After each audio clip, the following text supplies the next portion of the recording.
Reprenons notre règle suivante. Nous sélectionnons les enfants, les premiers enfants de type P. Voici l'exemple. Nous sélectionnons donc ce paragraphe puisqu'il est premier enfant de body. Que devient cette règle si nous ajoutons un élément H1? Il faut tout de suite comprendre que nous ajoutons un enfant à body en position 1. Ma règle ne marche plus. Bien entendu, nous n'avons jamais dit que nous sélectionnons le premier paragraphe. Encore une fois, nous allons sélectionner les enfants en numéro 1, c'est le H1, il n'est pas de type P, rien n'est sélectionné.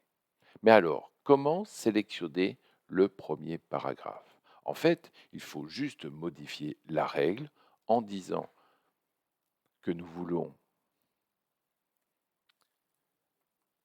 Évidemment, vous allez voir que c'est une règle très puissante, mais qui demande beaucoup plus de calcul.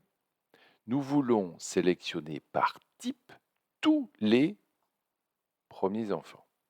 Donc cette règle va faire que vous sélectionnez H1. Pourquoi? C'est le premier H1 enfant de body. Et vous sélectionnez également ce paragraphe, puisqu'il est premier enfant de type P de body. Autrement dit, vous sélectionnez ces deux éléments puisqu'il y a deux types, H1 et P. Ensuite, vous appliquez la règle. De ces deux éléments, vous ne voulez garder que le P. Le résultat devrait ici, vous sélectionner le premier paragraphe qui est de type P. Voilà comment utiliser NF of type pour sélectionner les éléments de type en position donnée par la formule AN plus B.